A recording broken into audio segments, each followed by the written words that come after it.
আল্লাহ ছাড়া যে আর কাউকে ভয় পায় না। আমাদের দেশের একটি রত্ন প্রিয় হাদি ভাই আমাদের মাঝে আর নাই।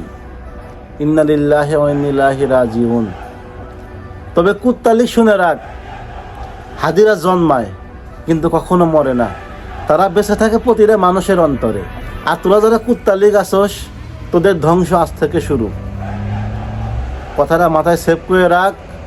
যারা হাদি ভাইকে ভালোবাসেন, হাদি ভাইয়ের ভালোবাসার মানুষ যারা আছেন, যারা জুলাই যোদ্ধা আছেন, তাদের কাছে একটাই রিকোয়েস্ট, ঢাকার অলিতে গলিতে যেখানে কুত্তালিক স্বৈরাচার পাবেন, তাদেরকে আইনের আওতায় না দিয়ে ডাইরেক্ট আগুন লাগিয়ে পুড়িয়ে দেওয়া হোক। এটাই প্রবাসীদের দাবি। কুত্তালিক মুক্ত বাংলাদেশ চাই, স্বৈরাচার মুক্ত বাংলাদেশ চাই। বাংলাদেশ এখনো স্বাধীন হয় নাই, স্বাধীন আপনাদেরকে করতে হবে। এই প্রবাসীরা আপনাদের পাশে সব সময় আছে ইনশাআল্লাহ।